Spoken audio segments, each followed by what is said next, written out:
casriga aynu hadda joogno waxaa maqashaan wax la yiraahdo haweentii waa la shaqo tiray ama waa la dulmiyay marka la yiraahdo dulmiga haweenka lagu hayaa waa maxay wuxuu leeyahay afar gidaar dhexdood baa lagu xidha haweeneydii kama qayb qaadanayso horumarinta wadanka kama qayb qaadanayso dhaqaalaha samayntiisii kama qayb qaadanayso siyaasadda kama qayb qaadanayso thaqafada caalamka aynu maanta joogna taala waa ka thaqafadaas waxay sheegaysaa rag iyo dumarku inuu loolamo oo ragga wax dulmiyay marka dumarku inay iska dhiciyaan sida qura isaga dhicin karaana waa maxay waa meelaha go'aamadu ay ka soo baxaan inay dumarku gacanta ku dhigaan oo ah baarlamaanada iyo madaxweynayaasha iyo ra'iisul wasaaraha talada ummadda inay gacanta ku dhigaan markaas bay xuquuqdooda dhacsan karayaan haddii kale waxaa rabtaan gabadhu inay madbaqa iyo sariirta ka dhaxayso oo sida la rabo in loo sawiro ima inay wax kariso madbaq ku jirto haddii kalena inay qolka hurdada joogto gaar ahaan dadkiina muslimiinta intaasaa la rabtaan fama waajib almar'a almuslima baynu isweydiinaynaa athaqaafa almucaasira maanta nooli saasay u fakaraysaa waxaanay u aragtaa inay dulmi tahay dumarka la dulmiyey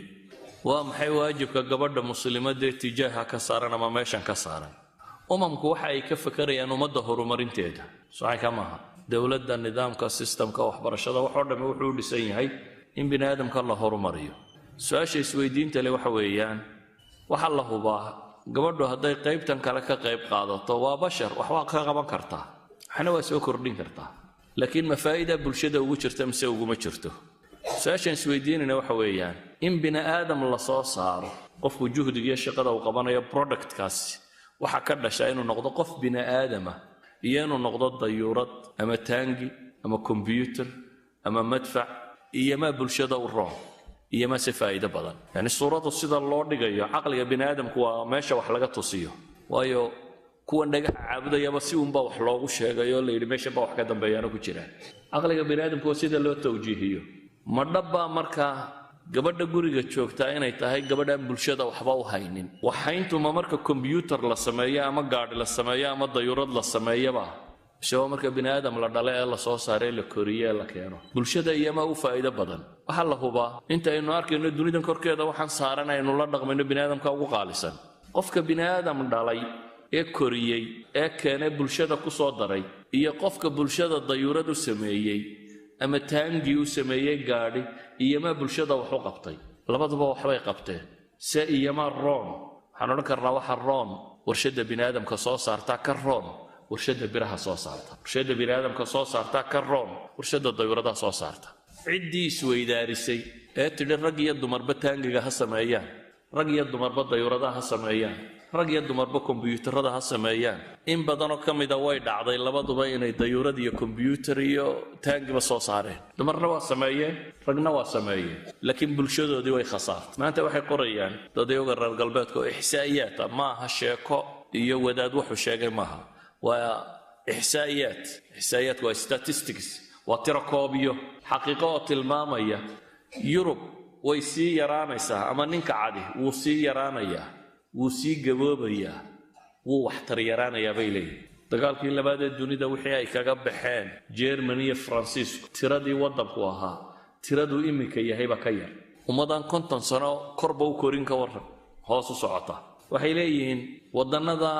inta xool la sameeyo xoolku waa waxan yar carruurta lagu rido dharabtan carruurta la saaro inta xool la sameeyo iyo inta taabuut la sameeyo taabutku waa meydku markuu dhinto sanduuqa yar ay ku ridaan sanduuqa meydka lagu rido iyo sanduuqa yar ee ilmaha dhashay lagu rido Yurub waxa badan sanduuqa meydka lagu rido yani dadka dhinta waxay ka badan yihiin maxay dadka dhasha waddankana joogtaan haddii waxa dhasha iyo waxa dhinta badan yihiin tirada dadku maxay noqonaysaa markaa tawayna yaraataa ilaa inta ku soo kordhaysa waxa ka badan markastaba inta dhimanaysa taa macnaheedu waxa weeyaan waa inay yaraataa waxay leeyihiin da'dii shaqada lagu qabanayay dadka waaweyn baa waxay ka badan yihiin dadka yaryar waqti dhow haddii la sii socdana waxay leeyihiin dadka benshanka qaatay aan shaqadaba qaban karin ee fadhiya ayaa waxay ka badan doonaan dadka cashuurta bixiya ee wax qabanaya tamaanad waxa weeyaan waa ummad gaboobaysa qof gabooba idinku arki jirteen miyaa maqasheen ummadan oo gaboobaysa waxay leeyihiin ninka cadi wuxuu ku sii socdaa vanishing spices bay yidhaahdaan xayawaanada munqaridka ee dhammaanayuu ka mid yihi ee intaanu dabargo in hala qabta bay leeyihin in gabadhu dayurad duuliso oo combyutar samayso oo taangi samayso oo waxa laga dhaxla inay bulshadu marato oo gabowdo oo yaraataa laga dhaxlay theory maaha aan leeyahay waa aragti muslimku qabee waxaan leeyahay waa markay kuwii rumaysnaa practically tijaabiyeen wixii ka soo baxay maanta wax aqoonkoodii iyo dowladahoodii waxay leeyihiin dadka haweenkeenna aan ku qancinno inan walba ayaydeed intay dhali jirtay inay dhasho hooyadeed maaha hooyadeed waa qoladii dagaalka gashay ee siyaasadda gashay marka waxay leeyihiin inantan ayaydeed intii ay dhali jirtay inay dhasho aan ku qancinno waa ilaa waa maranaynaa bay leeyihiin see loogu qancin karaa feminist group baa samaysmay jaamacadaha theoriyadan lagu dhigayaa tviyadii baa ka warramaya jaraa'idkii baa ka warramaya dowladihii waxay xoog iyo xoolo lahaayeen waxay isugu geeyeen in wax la dhalo waayo waxay leeyihin yurub maanta laba qof oo kastoo isqabaa labadii bedeli lahaa ma dhalaan waddanka dhashiisa iyo guryihiisa marka la isu qaybiya ama dadkiisa waddan qura ayaa dhala 2.1 soo gaadha yacni growth kama jire uu ka jira inuu halkiisa joogi karo waddankaasina bay yidhahdeen in kasta uu yurub ku yaallo waa muslim waa albania yurub oo dhammi waa 1.3 1.4 1.9 yacni labadii qof labadii bedeli lahaa ma dhalaan dowladu go'aana bay qaateen markaa gabadha dhasha maalan anigu waddankan joogi jiray gabadha dhasha haddaad ilma dhasho inaad ilma dhashay baad $5,000 leedahay oo abaalmarinoo dowladda ku siinaysa haddaad ilma dhasho waxaad leedahay baa la leeyahay sanad fasaxa oo aad mushaharkaagii 80% qaadanayso waayo ilmahaanu rabnaa inaad kora bay leeyihiin oo uu bulshada ka mid noqdo marka si aad ilmaha u koriso aad bulshada uga mid dhigteed mushaharkii aad qaadan jirtay meel kastaba ka shaqeeyo 80% ha kuu socdo waxay dhahay ma ilma hadduu dhasho si loo dhiirigeliyo odayga laftiisu bil fasaxu u baahan yahay bay yidhaahdeen odaygaan waxba dhalin isagu isna wuxuu u baahan yahay si uu caawiyo bay leeyihiin islaanta ilmaha dhashay ee bulshada wax ku soo kordhisay waxay tilmaamayaan yacni mantaqa iyagu yaqaan siday u fakeri jireen ee ahayd in maal wax lagu horumariyo la wado ayaa la rabaa in la dhiirigeliyo dowladihii iyo nidaamkii waxay leeyihiin ha la guursado waxa la dhalo laakiin dadkii ma rabaan su-aasha markaan idiin sheegaya waxay tahay ama idi weydiinaya dadkii tajribeeyey jawaabtan bay hayaan innagana maanta thaqaafadii baa dib laynoogu akhrinaya waxaa la rabaa inaynu la mid noqonno iyagu markay dhali waayeen waddannadoodii waxay leeyihin way burburayaan sidaa awgeed aan qaxoonti qaadanno qaxoontiga malilaahi baa loo qaataaba u malaynaysaa maxay u aqbalayaan dadkan waa dad dhallinyaro ah oo xooggan oo shaqayn kara oo wax dhali kara oo thaqaafadda dhalmada rumaysan oo bulshada wax ku soo korin kara halun bay ka cabsi qabaan dadkani armay culture-keenna bedelaan ha lagu dadaalo sidii ama loo gaalaysin ilaa ama fikradda loo qaadsin ilaa ama caynkan waa in xaggaa loo dadaalaa laakiin soo dayntooda waa in la soo daaya waddan waliba intii uu baahanya markuu qaatana wuu joojiyaa waxa la dhahaa waddan hebel sharci lagama bixiyo waddan kalaa laga bixiya ka kalaa dadku u cararaa kaasi intii uu qaadanayay markuu gaadhaa buu joojiyaa kii horaa fura waayo dadkiisi weli waxba dhalayaano dadka kan lilaahi cidi uma aqbasho iyo waa bini aadame ha noolaadaan hadday ka rabaan bini aadam inay nooleeyaan may halkiisaba ku siiyaan maxay u qaxinayaan dee la rabo inuu noolaado maa waddanku joogo la horumariyo maxaa loo boobayaa loo dhacayaa loo dilayaa loo xumaynaya dii la rabo inuu noolaado suuriya ma suuriya iyadoo joogta wax loo qabto maxaa loo odhanaya qaxootigeeda aynu aqbalayna qaadanayna waxaan leenahay waajibka labaad ama hawsha labaad ee haweenka muslimadda laga rabaa waxa weeyaan jiil ilaahay yaqaanoo muslima inay soo kordhiso nin ma soo kordhin karo cid kaloo shaqadan qaban kartaana ma jirto cidda quray qaban karta ilaahay ugu talagalay waa haweenka shaqada gabadha muslimadda ee labaad markaa waxay tahay inay wax dhasho macnaheedu waxa weeyaan inay noqoto warshadii bini aadamka soo saaraysay waa ilaa bini aadamku uu dabar go'aya warshadii basharka haddii warshad taangiya la haysto iyo kombiyuutaradu bini aadam ma noqdaan dayuuraduna bini aadam ma noqdaan waxaa loo baahan yahay bini aadam in la keeno bini aadamna qaabka qura uu ku yimaada waa qaabka kale shaqada labaad ee laga rabaa waxa weeyaan inay korisaa waa hawl adag in la dhalaase waa hawl fudud marka labadaa la isdhinac dhigo dhalista iyo korinta adag dhalistu adiga juhdi kaama rabto ee ilaahay baa qofkan meesha ku abuuray oo wuxuu cunayay meesha ugu geeya oo laakiin inaad korisaa caqli iyo tale iyo mutaabaca iyo xoog bay kaa rabtaa aday kaa rabtaa dunida maanta la joogo waxay ka cabanayaan wax la yidhaha child delinquency waa junuuxil atfaal waa carruurta dembiilayaasha ah qaanuunka reer galbeedku wuxuu sheegayaa qofku 18 jir markuu gaadho ayaa xabsi la geyn karaa la xidhi karaa wacaynkan 15 jiro 16 jiro 17 jiro dunidii waa laysay loo galaya waa kuwa nimanka ogolaaday juvenile prisoners xabsiyada muraahiqiinta 16 haduu gaadho la xidhay bay leeyihiin laakiin xabsi gaar ah xabsiga weyn hayn ee u gaar ah lagu xidho carruurta way sii xumaanaysaa waxay leeyihiin problemku waa maxay mushkiladda koowaad waxay leeyihiin carruurtani imma inay ku soo kortay meel dadka lagu koriyo مثلا haddii la yidhaha dumarku ha dhalaan laakiin markay dhasho baan haagaha geyso ama kindergarten meelahan carruurta lagu hayo dhulka yaraa shaqo tagto waxay leeyihiin kuwii meelaha lagu soo koriyey baa ugu badan dunuubtan dadka geystay kuwii ku soo koray baa ugu badan bay leeyihiin guri aan labada waalid joogin taa macnaheedu waxa weeyaan haddii la rabo bulsho hagaagsan in la soo saaro ilmuhu laba waalid oo koriya waa inuu helaa labada waalid inaad 40 carruur lagu yiraahdo hay oo subaxii intaad shaqo tagto 40 ciyaal soo dumar u maaha waxaynu carruurta la rabno gabadh shaqaalada aan qorro 40 ciyaal aan u dhiibno inta laga soo rawaxayaa hayso taasi ma bedeli kartaa la leeyahay hooyada ilmuhu wuxuu ka barto kama barto qofka dumar ee 40 ka haysa aan dhalin 40 aanay dhalin shaqaale ku mushahar ku qaadata kama soo baxo naxariistu hooyadii ka hela kama helo koristu hooyadii ka hela kama helo danaynta uu hooyadii ka hela ay danaynaysa kama helo ma noqdo bay psychologically qofkii la rabay idan waxa leenahay hawsha labaad ee bulshada muslimka ah la rabo inay qabato gabadha muslimadii waxa weeyaan inay si gaar ah u koriso ilmaheeda ilma kale ku darkan iyo waxaasi waa tillig waa waxyaabo dheeraad oo kale laakiin asalku waa inuu ilmuhu ku koro guriga aabihii hooyadii asalku waa inuu laba waalid koriyaan asalku waa in la tarbiyeeyo la rabeeyo gurigoodu ilmuhu ku bartaa cadaaladda iyo tala wadaagga iyo akhlaaqda fiican iyo naxariista waa haddii ay waalidku yihiin waalid soo jeeda ilmaha yar waxa lagu rabeeyaa maxay Soomaalidu inta badan inuu wax cunaa baa muhiimadda ah waxa kale wax weyn ma moodaan ilmuhu agtaada ayuu ku gaajoonayno hooyadu inta badan taasi ka fikirtaa aabuhuna wuxuu soo shaqaynayaa in ilmaha si uu gaajoonin haddii hooyada ama aabaha la yiraahdo ilmaha uu gaajooday waa naxayaan waa warwarayaan laakiin waxa ka muhiimsan diinta iyo dhaqanka uu qaadanayo qaabka uu ummadda hadhow ula dhaqmayo haddaad cadaalad rabto gurigu ku baran karaa inagu cadaaladeenna waxa weeyaan oday Soomaaliyeed baa la yiraahdaa carruurtaada ayaad u jecesho kii buka kii maqan buu yidhi kolba ka maqan baan ugu naxdin badnay kolba ka xanuunsanaya baan ugu jilicsanay kolba kii yar buu yidhi anigu saan u kala jeclay waa saddexdan buu leeyahay kaw yar baan marba u jeclahay marba ka maqan baan ugu warwar badnay marba ka xanuunsanaya laakiin sida rasmigii waxa weeyaan in loo cadaalad sameeyo ilmaha ka weyn iyo ka yar iyo ku dhaxaba in naxariista la baro in waxa tarbiyada loo yaqaano dhan ilmuhu gurigu ka qaataa waxaan marka shayga labaad ee gabadha muslimadda laga rabaa bacda cibaadati Ilaahi subhanahu wa ta'ala waa inay jiil cusub ama dhiig cusub ummadda ku soo kordhiso si ummadda ay isu bedesho oo horumar u gaari karo waa in jiil cusub soo kora maanta thaqaafada galbeedka ka socota labadan shay aan sheegayba waa cagsigeeda dadka diin iyo caqiido cidina kuma tarbiyayso way sii lumayaan dhasha dambe iyo siday tahayna waxa la isku dayay inay dawladdu dadka yeelato oo ilmaha ka fikirto cid walba ka fikirto laakiin dawladdii waalid noqon weyday carruur la dhali kari weyday dawladaha sistamada ka degsan waa sistamo aad ugu xaynaya carruurta iyo korintooda iyo waxa kan laakiin bedeli kari waaye gurigii hooyo aaba noqon waaye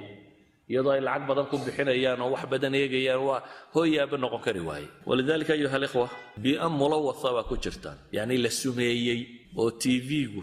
iyo jariidadu iyo siyaasigu iyo wax waliba waxay sheegayaan gabadhan madbaxa laga soo saaro gabadhan afarta darbi ku xidhan ha ka soo baxdo gabadhan xuquuqdeedii baa ka maqan ha raadsato gabadhu xaq ay doonayso markii la tajribeeyay waxay isweydiiyeen gabadhu xaqeedii ma heshay mise may helin iminka gruubaa jira Yurub dib u doodaya oo haweena oo ku doodaya gabadhu gurigii ha ku noqoto ninkana hal la siiyay leeyin double wage ama family wage waxay ku tilmaamaan mushaharka ninkana loo kordhiyo reerka ku filan kan intii la oran lahaa labaduba ha shaqo tagaan midna carruurta ha haya midna ha shaqo tago laakiin kan shaqaynaya wax reer ku filan hal la siiyay leeyin maxay sidaa u leeyiin waxay leeyiin gabadhii baa la dulmiyay oo see loo dulmiyay sawtan wasiirada noqotay madaxweynaha noqotay bankarada noqotay khabiirada professorada xaggan joogta waxay dhaadeen gabadha ظلمي baa ku dhacay oo laba goor mid un bay dulmantay bay dhaahdeen imma inay hooyanimadii xanaankii waalidnimaba weydo waxbaba may guursan ama waxbaba may dhalin madhalays baa laga dhigay intii ay ragga la baratamaysay waqtigiiba dhaaftay guurkaba waxay eegaysaa ilaahay haddaan carruuriya waxaan dhalade waan hadhaya xisbiga meel hoosaan ku dhacaya si aan xisbiga u hogaamin karo dowladda u hogaamin karo waa inaanay guri iyo carruuriya waxaan ku mashquulin de waa inay xagga hore tagtay madaxweyne noqotay siyaasiyad noqotay waxaan noqotay laakiin waxay leeyihiin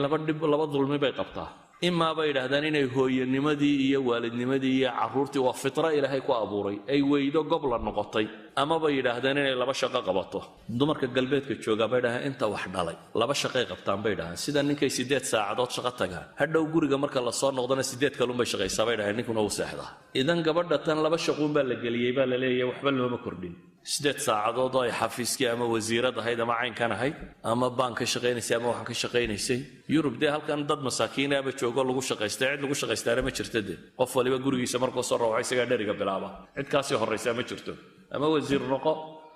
ama baankar ahaw ama joog nin waliba isaga dharigiisa bilaaba marka la soo noqdana bay leeyihiin haddii mid ama laba la dhalay gabadha kuwan xafayadaha ka bedel kori raashinka kari shaqadii gurigana iyada qabata marka maxaa loo kordhiyay bay leeyihiin laba shaqo loo diray gabadhuna 16 saacadood bay shaqaysaa bay markaa leeyihiin 8 guriga iyo 8 dabadda ninkuna 8 saacadood buu shaqeeyaa keeba xaq la siiyay keeba se la dulmiyay ninkunba guriga kharashkiisii laga yareeyay bay leeyihiin sida tan ninka ku faa'iiday baa la leeyahay gabadhu ku bay faa'iiday labaduba markay shaqo tageen dabeetana ay guursatay ninka wax kororsaday oo ah xaggana gabadhnimadii iyo carruurtiiba ku haystaa xaggana lacagtiina labadooduba way soo wada shaqaynayaan marka ninka wax kororsaday bay leeyihiin weli gabadha dulman saadaradeed groupkan dumarkii waxay ku doodayaan gabadhu waxa dulmiga ay ka bixi karaysaa ay qora markay gurigeeda joogto ninkuna wixii dabadeed soo qabanaya iyaduna wixii gudeed ay qabanayso markaas oo qoray dulmiga ka baxday bay leeyihiin ama dabadana ka wada shaqeeya gudahana kaliya ka shaqeynaya hatta ninku hadduu yiraahdo waan kala shaqeynaya ma shaqeyn garanayo ama ma qabanayo wixii loo baahnaa mar kastaba ilaahay tan gabadha tan ayuu takhasus u siiyay inay ilmo korin karto wadi karto hagaajin karto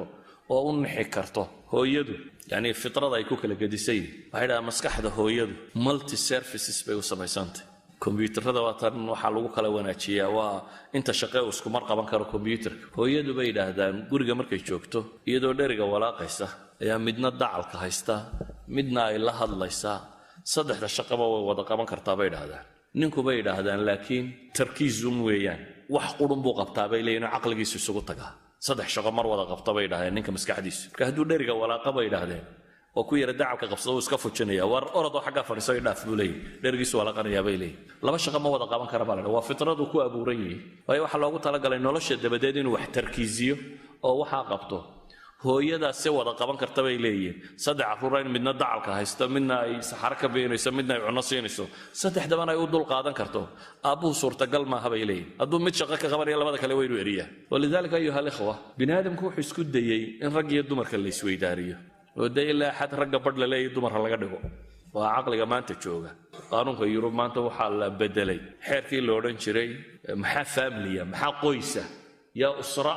لبن نبا أسرة نقون كرا لبن دمرة أسرة نقون كرا نين يا جبر با أسرة نقون وحصل الوضع وحين شرين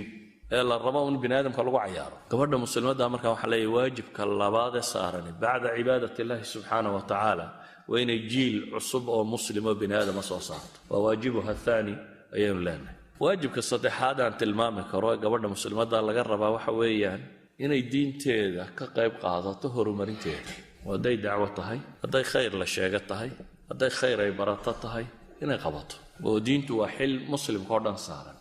qof kasto muslima waa xil saaran xilkaana waxa leenahay inay gudato ayaa loo baahan yahay xilkaas si salbiya iyo si ijaabiya ba loo gudan karaa ama si kale u tilmaamo qofka bini aadamka bay yiraahdaan waxa ugu badan ee dunida fasahaadiyay bay leeyihiin ee iyagana la fasahaadiyay waa dumar xanta uga jeeda waxaan gabadhu nin kasto aqli badan haday u xaydato inay lumiso waa lumin kartaa bay yiraahdaan ninkuna ba la yiraahdaa waxa uu ugu jilicsan yahay dunida korkeeda yaala waa qof dumara wax kasto ka tirsan nin way soo jeedin karaan hadal culimada waxay sheegay daraasad qoladan galbeedku ay sameeyeen bay waxay yiraahdeen aqliga ninka intibaahiisa waxa ugu weyn soo jeediya waa maxay waxay yiraahdeen waa xabaasha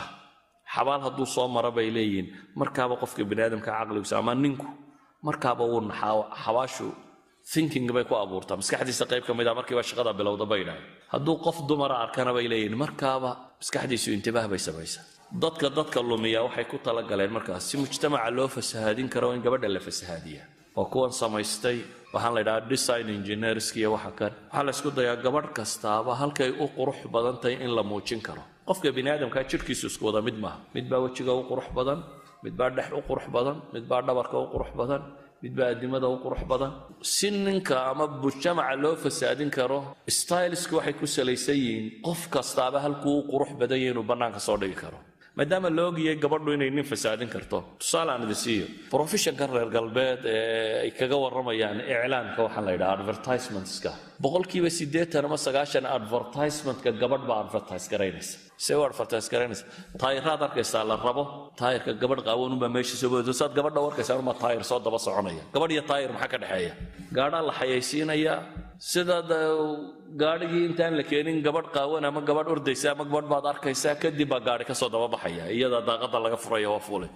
everything la xayaysiinaya gabadh baa lagu xayaysiiya waayo waxay ogyihiin ninka soo jeedintiisa waxa ugu tirada badan leh inuu gabadh yahay walidaalika baa gabadha ilaa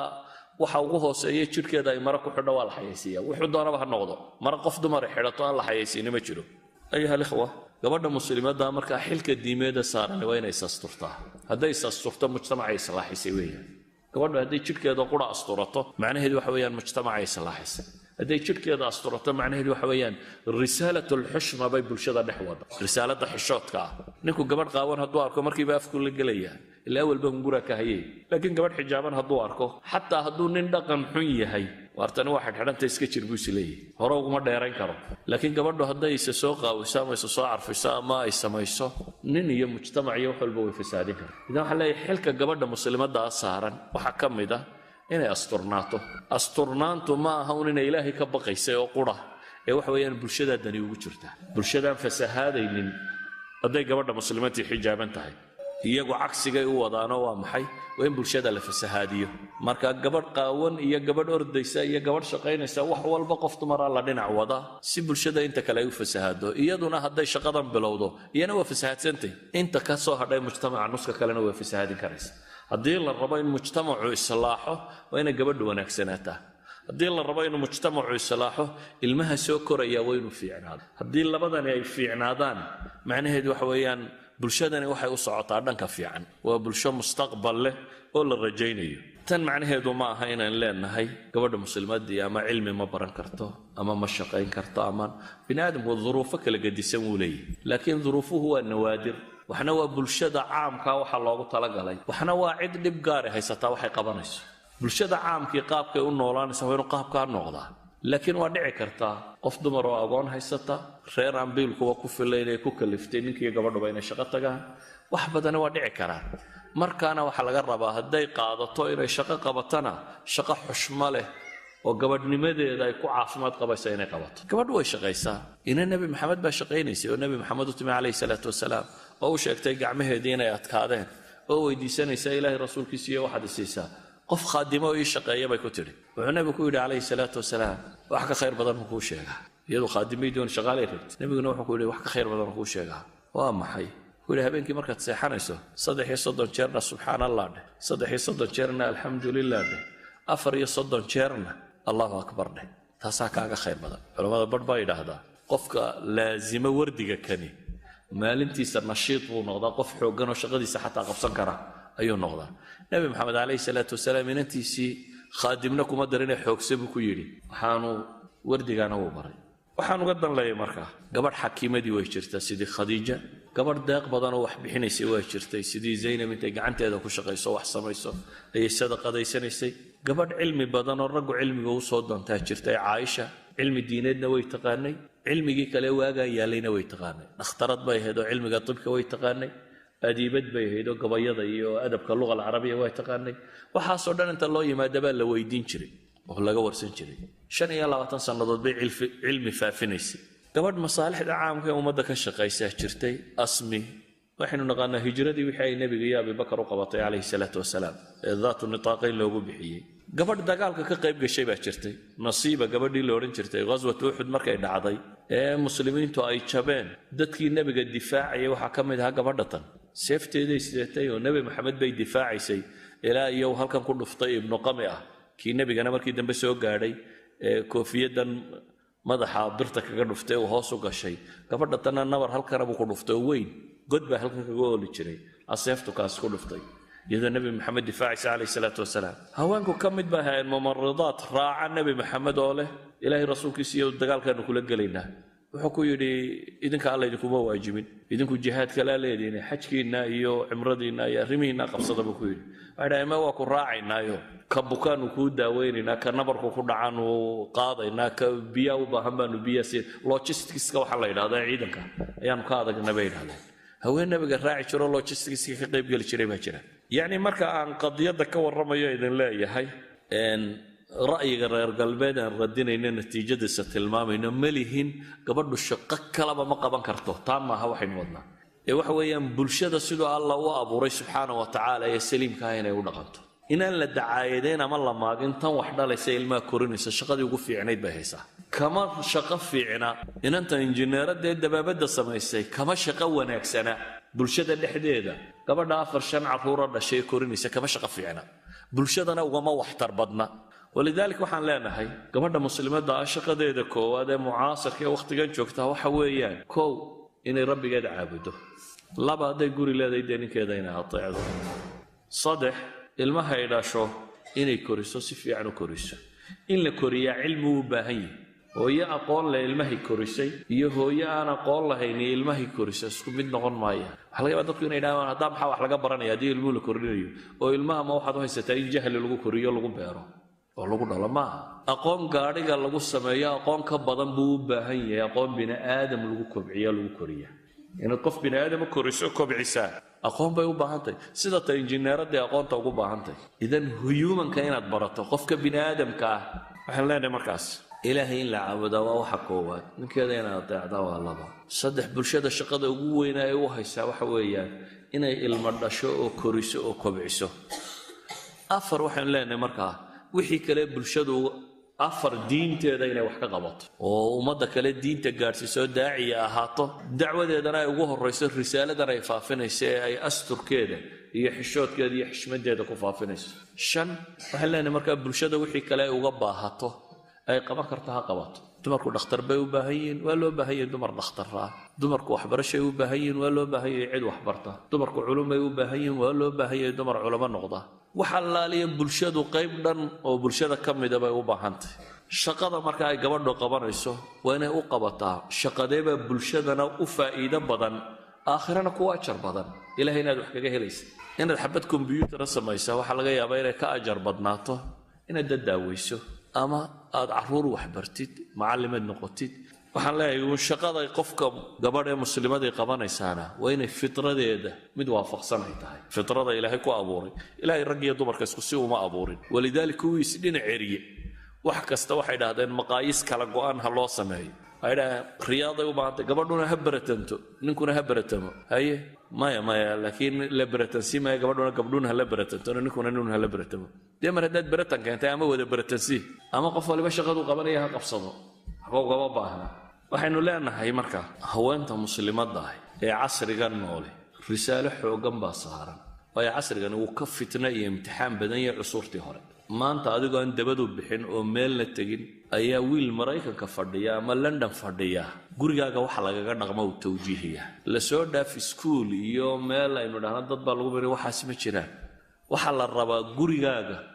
siduu u eg yahay in london looga taliyo alaabtaad iibsanaysa london baa laga xayaysiiyaa guriga sida alaabta loo dhigdhigayo london baa lagaaga xayaysiiyaa tv-ga guriga la dhiganayo london baa lagaaga xayaysiiyaa gurigaaga waxa yaalla qaabku egyahay haddaan guryaheena dib ugu noqonno dhammaanteen wiil yaroo london ama new york ama meel kala fadhiya ayaa design gareeyey siduu egyaynana waa ku raacnay waayo tv-gu ka soo baxay bale iminka waxay maraysaa awal ummaduhu waxay lahaan jireen cunno kala gedisan oo dhadhana inay layna baro kijada sida wax loogu kariyo oo laynoo baro sida iyagu wax u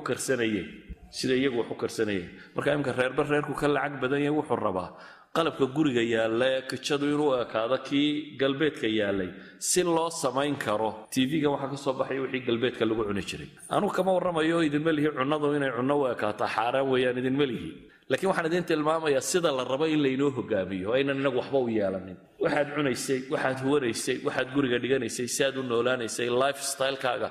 noloshaadoo dhan waxaa la rabaa in la hago aadnaad sidii neef xoolaa daba socotidu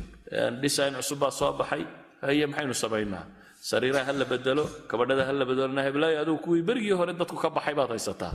hadda kuweeda way iskaga seexataa balo kuma qabto laakiin waxaa laynaga tawjiihiyey TV-ga iyo intan bahalka ku jirta iyo nimankan baa mushtarkay waxooda shaqaysanaya waxaan rabnaa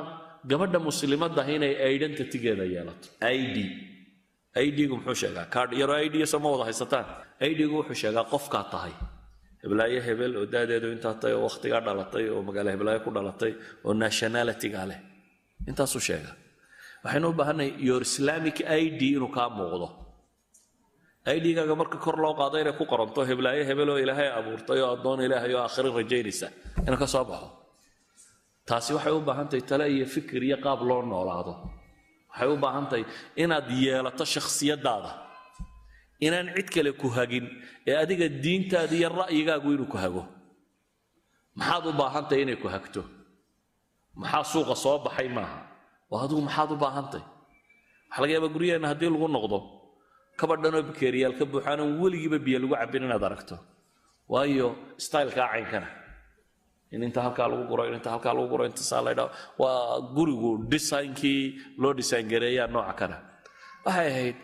adiga iyo materialka waxaa idinka dhexeeyaa inuu noqdo waxaad u baahantahay maxaad u baahantahay wixii aad u baahantahay gado wax kastaba ha noqdo waxaanad u baahnayn yaan lagu marsiinin iska dhaaf wixii dantaada kuu samaynaya technology-ga niman ka shaqaynaya waxay rabaan maalin walba wax cusub ay soo saaraan waayo waxaa la rabaa in maalin walba lacag la helo bahalkan yar horteyda yaalla waxaa laga yaabaa shaqadan u baahnay inuu qabto laakiin barraa TV-ga laga xayeysiinaya mid 200 gigabyte soo baxay oo bahalkiisu inta iyo caynka iyo markaas oo waa sheekhtay adigu kii hore seetay xabadka dambe aan ku siino xabadda ka dambe maxaan ku qabanaya anigu waxbaan qoraa karina waxay uu qoraa waxbaan qabtaa kani wuu qabtaa qofku isweydiinaya war waxaan shaqadayda aniga way qabanayaa ee maxaan ku falayaa waxa kale idan waxa leenahay gabadha muslimadda ay ha barato nolosha inay muqtasid noqoto inay nolosha waxay u baahan tahay ka qaadato marka qodobka ugu dambeeya aan idin tilmaamaya waxa weeyaan gabadha muslimadda waxaan ka rabnaa casriga noole inay ID-geeda yeelato identity-geeda inay yeelato inaan meel kale looga talin ama TV ha ka warramo ama jaridada ha ka warramo ama jaamacad ha jooga ama wuxuu doonaa jooge qofka muslimka ahi inuu diintiisu waxay u sheegtay iyo ra'yigiisa iyo baahidiisa inuu ku dhaqmo waxaan u baahnahay waan gadan waan qaadan nolosha wixii aan uga baahnay wixii aanan u baahnayn waxba isku rari maayo qiimana ma samaynayso waxaan ku koobayaa marka ilaahay subxaana wa tacaala qur-aanka dumar badan buu kaga warramay almar'a almuslima maanta nool waxay leenahay dowrkay nolosha ku leedahay waa kaa qur-aanku uu ka warramay doorkay ku lahaayeen ilaahay qur-aanka wuxuu inoogaga warramay gabadh fircoon qabay xaaskiisii oo iyadu muslimtay oo fircoon dadka wuxuu ku harowsaday baa ilaahay yidhi markuu muuse rabay inuu dadka kala hadho alaysa lii mulku misra wa haadihi lanhaaru tajri min taxtii buu ku faanay war miyaydaan arkaynin boqortooyada masar oo dhan inaan leeyay iyo webiyadan hoosta dareeraya waxaan oo dhan inaan uga haysto iyana maxay ka doorbid rabbi ibni lii baytan fi ljanna wanajini min fircawna wa camalih boqortooyadan iyo waxaan hoos yaalla iyo webiyadan dareeraya waxaan oo dhan ilaa waadaan kaa doortay bay leedahay ee guri jannada iga dhis ilaahay subxaana wa tacaala gabadhaa wuxuu ka dhigay qur-aan la akhriyo ilaa qiyaami saaca waa maamuus in rabbi ku magacaabo oo ku sheego dhaqankaad samaysay oo ilaa qiyaami saaca muslimka nool la yidhaahda waxaad ku wardinaysaa imra'atu fircawn warkeedaad ku wardinaysaa ilaahay ugu dhowaanaysaa waa manzila sarraysa in qof dumara oo qarnigii fircoon noolaa la noolayd soo hadalqaadkeeda iyo qisadeeda ka sheekaynteedu ay noqoto wardi ilaahay loogu dhowaado qur'aan oo la akhriyo ilaahay qur-aanka wuxuu inoogaga warramayaa haweeney karaamaad intuu ka dhacay nebigii uu iyada ku dayday مريم بنت عمران مريم إلهي قرآن كو الرمية نبي الله زكريا أصاب قلي دبتنا وحو ويديه مركو أصاب قلي مركو أصاب قلي بالراشن بوغي ما ضيضا هيسطه مريم أي حاجات راشنك كانت يبالي فهي علماء دو يدادا راشنك وغوي من يمو أهين راشن حتى قفك وقرن كرا يسوق عيد وكان توعد السيسي وهي بيدادين راشنوك أركي علامات دي وقت قبال لهين يعني مثلا مرها beeraha midhahoodu qaarna qaboobuhu go'a qaarna kulayluhu go'a kulaylaha waxa go'a mesela timirta oo kale timir qabooba go'da ma jirto deewaagi hore dhul wax lagu keydiyaa ma jirin haddaad qof winter joogo timir haysato oo timaado aan adugayna timirul maaldiga ama wixii soo go'i jiray midhihii jiilaalka soo go'i jiray aad ugu timaado qof xagaagii haysta waxaad garanaysaa in wax kale yahay wax kale walidalik ayuu wuxuu ku yidhi maryamay waxaan xaqaad ka keentay waxay ku jawaabtay in allah yarzuqu man yashaa bighayri xisaab yani waxay tilmaamaysaa gabadhan intay cibaadaysatay cibaadadeedii inay xad karaama gaadhay intay cibaadaysatay ayay cibaadadeedii noqotay maxay ilaahay subxaanahu wa tacaala uu karaamo ka muujiyey karaamadeedii baa ilaahay qur-aanka ku qoray markaasaa weliba lagu qoray inay nebi dhan ku hunguraysay inuu isna ilaahay dib u baryo hunaalika dacaa zakariya rabba baa ilaahay leeyahy markuu arkay gabadhan ilaahay siduu u karaameeyey oo waxaan wakhtigeediiba haynayaba ay helayso iyadoo shaqo tegin ay cunno helayso ayuu isna ilaahay baryey isagoo le ilaah waan gaboobay islaantiina waa gaboobday ubadna waan doonayaa isaga iyo xaaskiisiiba gaboobay ayuu barye ilaahay u dhaqaaqay ilaahay baa isna ilma siiyey idan waa qur-aan ilaa qiyaami saaca la akhrinayo qofkaa dumare iyo camalkeedii ilaahay nooga warramayo tii ilmahay dhashay iyo kalsooniday ku qabtay iyo ilaahay siduu u difaacay waa qur-aan ilaahay ilaa qiyaama saaca ka warramayo ismaaciil iyo hooyadii iyo haajara iyo kacbada dhisideedii iyo waxa kan ilaahay islaantaasi halkay ororoday buu yidhi anaa laygu caabudayaa iyo sanadkii intaad mar tagto waa inaad soo ororodaa asacyu bayna safa walmarwa waa islaan harraadanayd meel ay oroday socankaa ma aha laakiin waa qof dumar oo dhaqan ah inay kalsooni ilaahay ku qabtaa muujisay odaygeedii intuu lama dagadajiyey uu iska dhaqaaqay ay tidhi ma ilaahay baa ku faray inaad cidlada igaga tagto uu ku yidhi haa iska tag bay ku tidhi haddaa ilaahay anigay dayici maaye haddii ilaahay baa amray bannaan cidlaa intaan fadhiisto inaan isaga sidaa ku caabudo iska tag bay ku tidhi meel aan bini aadam maki may ahayn meel bini aadam ku nooliyey qarbad yaroo biyo ah iyo qarbad yaroo timira sibraar ama qarbad ama waxdhe harag yaroo biyo ku jiraan iyo in timiri ku jirto uga tagay markiiba waa dhammaatay markay harraadayna halkaasay ororoday ilaahay baa ceelka ilaa maanta laga cabiyey zamzamka la yidhaahdo islaantan karaamo u siiyey waa karaamo qof dumar ah oo ilaahay ka cabsatay subxaana wa tacaala bal ilaahay baa wuxuu leeyahy ina safa walmarwata shacaa'ir ilaah baa ilaahay yidhi islaantaasi labada buurood ay dhex oroday waa shacaa'irta ilaahay subxaana wa tacaala meesha bale waa ruknun min arkaan alxaj xaj idinka asixi maayo baa la yidhi islaantii harraadaneed halkay orodo inaad orodda mooyaane idan risaaladaan idiin dhiibaya waxay tahay nebiye may ahayn dumarkan aan ka warramaya idinkamanay gedisaneen waa dad idgoodii aqbalay kumaan ahay bay aqbaleen inay gabadh muslimada tahay oo rabbigeed rumaysan tahay bay raacday wixii hareeraha lagaga akhrinayay may dhegaysanin wixii rabbi u sheegay intay ku dhaqantay ayaa ilaahayna karaameeyey oo sharfay oo weli ka dhig oo karaamaadkaas ka dhacay idan gabadha muslimadda waxaan leeyahay rabbigaa caabud ku xidhnow idgaagaas sido bulshada waxaad u qabataana waxaa sharcigu kuu baneeyey ha noqoto sala allahuma calaa nabiyi muxamedin wcala alihi wasaxbi wasalam walxamdu lilahi rabbi alcaalamiin